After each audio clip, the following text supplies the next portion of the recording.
Dustin Connell has ice in his veins. He just earned his 3rd RedCrest title, and he's right now arguably one of the top anglers in professional tournament bass fishing. We're about to dive deep into why I think Dustin is one of these top anglers, and it goes to the fishing the moment and fishing the day of, and we're going to go also in depth on his recent win at Lake Guntersville in the Major League Fishing Bass Pro Tour RedCrest Championship. Guys, welcome to the Fishing Coach YouTube channel. Jimmy Eastlanger, go by Coach E. Do a variety of videos on the channel, from old school fishing techniques to on the water, offshore fishing with the forward-facing electronics. I do my on-the-water lessons, and that's a lot of my big recent request with my lessons is a forward-facing sonars. I do these videos on the channel. Then we also dive into the professional tournament scene as well. Guys, I'm a fan of Dustin. I like, as you've watched the channel a lot, I watch all the anglers and I root for them all. I don't just have any I go against. I'm a fan of Dustin. Hearing his story is inspiring to me. And if you do not keep up with Dustin, you know, he has shared multiple times how he was close to being done. He was broke. He was going tournament by tournament, being able to pay the bills. So much into it, and where he's at now. It's just an inspiring story. One thing with Dustin, though, and this tournament showed it.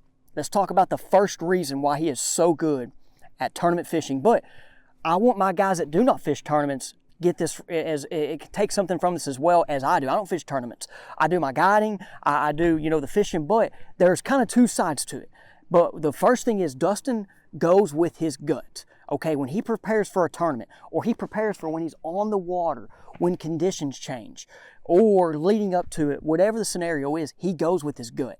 That's something that I've always done as a coach and even as a person, is you got to go with your gut.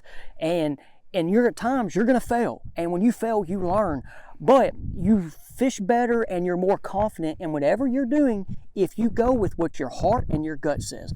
And Dustin shared, getting prepared for this tournament, he wanted to run to the dam. And I've, guys, been watching tournament fishing for a long time. I've never just paid attention to anybody at Guntersville running to the dam. Have you? Leave me a comment. Show me a tournament when the Elite Series, FLW, NPFL, no live scope, whatever they're doing. I've never seen anybody at Guntersville go to the dam. Why did Dustin do that? Guys, Dustin grew up on the Coosa River. He actually, I heard on his YouTube channel or Jacob Wheeler's channel, they vlog videos, Dustin has limited experience on Guntersville. I think he said he only fished 2 tournaments on it ever before this one, maybe 2 or 3, something like that. I heard him talk to Jacob in his vlog video or his video.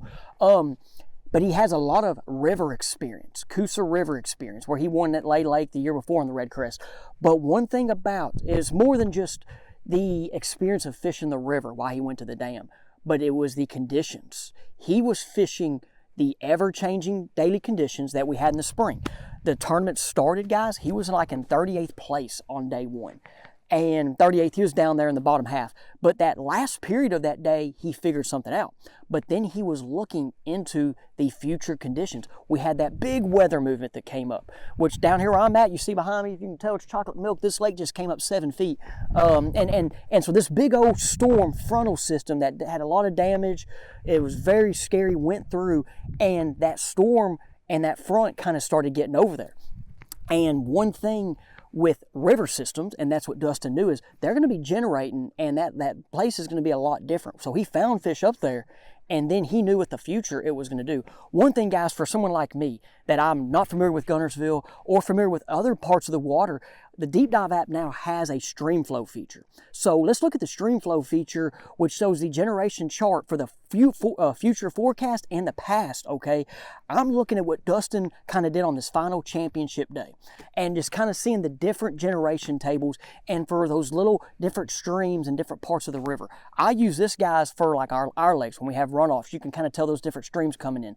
On my lowland reservoirs, I have a bunch of 4 or 5 rivers that kind of feed in, and they come from other dams that are flood controls. This is a pretty unique feature. So looking at it right here on the championship day, Dustin hit this right. Okay, so he knew though. Dustin, I don't think used the Deep Dive app. I'm just going to say he didn't. He knew from his experience of using fishing the Coosa River and fishing Tennessee river chain lakes that this was something that was about to happen. And if I'm wrong, Dustin can say he just went up there and fished. But I'm pretty sure, guys, he deep down knew some stuff was going to change. So he found them fish after the first day. And guys, I'm just sharing that to y'all because it's something that it can help us out that is not as good as Dustin, okay, and not know the rivers as well. So Now, going back to Dustin, the first day he found those fish. And then during this tournament, Chris Lane is catching them on beds. There's other guys catching them spawning. David Dudley put a clinic on at times with that wacky rig worm, and they're doing his thing with the spinning rod. That's incredible. Those guys are they're so good, okay? But Dustin, I think, knew I'm not going to beat these dudes at their game. And that's something else I'm going to share. Me, for example, people come to me. I do a lot of offshore fishing. That's my game. That's my strength. When they get on beds, I'm not going to be better than other guys. Like there are guys that's their strength. And Dustin's strength is not sight fishing. I could be wrong. Actually, I don't think I am wrong, because how many times that dude's won sight fishing? That dude's won doing his thing. And that kind of goes back to the Coosa River. I don't know how much sight fishing those guys do in the Coosa. They know where those fish spawn at and how they react to current and stuff.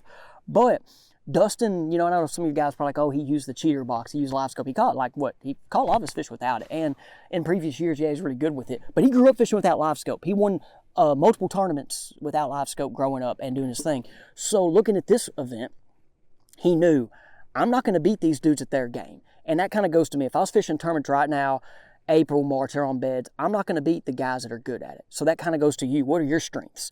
And if it is sight fishing, if it is fishing that way, then there you go. But I think Dustin looked at this and was like, hey, for me to win, I'm not going to catch them on beds. And he kind of talked about it. That first day, it was windy, this stuff was happening, and he just saw that, on the score tracker, he's seeing other people catch them, and he's like, hey, I'm not going to do it this way. And he went up to the dam, started catching fish, had a big period 3 there, and then was like, hey, I'm going to sell out up here. And then he saw the future weather coming. So one thing about Dustin to say, he caught him on a little finesse swim bait, which, you're throwing that down these walls, you're fishing it over riprap and current. But then when he got the live scope on the periods, he started doing the mooch minnow and the straight tail minnow deal. And I'm just going to tell you guys, I've caught fish without that. I've caught fish, I got 7 of them on the deck right here right now. So this is my deal. But I'm just going to show you guys that I've caught fish with this thing without live scope before. Okay, but if you get as good as he is, which he's probably one of the top ones out there with it, pro anglers have said it. But if you get really good with this, you don't need live scope to catch them. Yeah, it's nice to throw it suspenders, but if you get in areas where there's good populations of fish, you do not leave live scope to catch fish with this. You do not. Okay, and that's one thing I've done is, if I've gotten on areas, let's say it's a ledge, or let's say it's a point, brush pile, it's windy, you don't got to throw it and watch them eat it. You can throw that thing, you know where it's at in the water column, you're shaking it, and I think that's something he picked up on. Or he kind of saw with using the forward facing during a period, he kind of saw, oh, hey, they're reacting to this like this, I can catch them without it. And he did, because he's a boss, he's dang good. But the biggest thing about all this is he fished his strengths and he trusted his gut. So when you're out fishing for fun on your day, or if you're out there in a tournament, okay, tournaments are different. But I know when you're fishing for fun, you might want to get better at something. So you got to put stuff up, you got to go practice techniques. But there are days with me, like when I'm with clients, or if I've done a tournament with kids where I'm a high school captain, I got to go with the gut. And when you go with the gut, it typically works out. But if it don't, then it's a learning experience, okay? You're not here scrambling. You're not trying to find something that you're not good at. And I think that's what helped Dustin win this tournament, guys.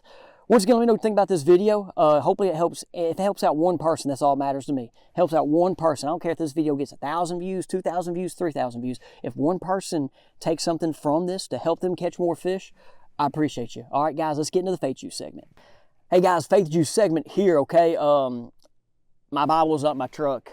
It normally is. I kind of had something planned to do, but then I was trying to pull it up while I'm sitting, I have no cell service. So I was trying to pull up the scripture. I'm going to have to save that for another one, but something top of my head I just want to share with you guys. And we've talked about prayer, but I want to share experience with me in the last week to 2, okay? Because I know we talk about prayer a lot on here, but just kind of show y'all some positive, I think, positive reinforcement or from something in my prayer life lately. I've been praying for a lot of patience for my 3-year-old, okay? My 3-year-old, he's like 85, 90% of the time, it's like, dude, this is awesome. The other 10%, he has this crazy 3-year-old stuff to where he has been physical, he's hitting me, he's throwing stuff, he's mean to his little 1-year-old sister, he just throws random fits. If you have been a parent, you probably have been through this, okay? And this is my first 3-year-old, so, and they're all different, okay? My parents told me I didn't act like this. But anyway, there's 3-year-olds, he's a 3-year-old. So I've been praying for patience and handling him, because at times, when he hits you or he throws a fit, you want to just react. but I've been praying for is to react in a positive way, because he doesn't need to see me react mad. He doesn't, now there's a point, yeah, I'm going to get mad. This is the truth. But I don't want to get there unless it has to be. So what's happened in the last week to 2 weeks, when he acts up, man, I have done really good, okay, and not going over the line, or just kind of chilling, relaxing, and then having some reinforcement with him. And there's been such good feedback from him. So instead of me getting, like, when he hits me, I'm just like, hey, James, that's not what you're supposed to do. You're better than that. And it's been really, really good to see him react, and it has worked out. And so, but that all doesn't come to me. That's been from me every morning, evening, lunch driving, praying, asking for patience to deal with him. And he's a 3-year-old. He's going through changes. There's so much going on. His brain's developing. So there's no reason for me just to get really, extremely upset or mad. Like, this morning he threw his tool. He has this tool. Dude was being sweet and just working on stuff, or acting like he was. Then all of a sudden he launched it across the room and about hit the 1-year-old in the head. Like, just picture that. He launched this tool. He can throw, by the way, guys. He might be Patrick Mahomes one day. He threw this thing across the room, and it went right by the 1-year-old's head. If it would have hit her, it would have knocked her eye out, blacked her eye. Instead of me just yelling, hey, don't throw that, I picked it up, went over there, and was like, hey, do not throw this across the room. And that was not me. That was me that morning purposely, and going and praying and asking the Lord for patience, okay? And so in 2 weeks, one of y'all send me a message and be like, hey, Jimmy, are you still patient with your kid? And I might have not been by then. But anyway, so guys, if there's something for you that you're struggling with or reacting with, pray and ask. And then if you believe, okay, it's gonna happen. You got to purposely work on it yourself as well, okay, guys? So hopefully that helps. I didn't ramble too much, but I want to share y'all that, because I know we talked about prayer on the Fishing Coach Faith Juice segment, and appreciate you guys. And hey, any parenting advice, leave it down there in the description. I'm all ears, okay, guys? Appreciate you. We'll see you on the next one.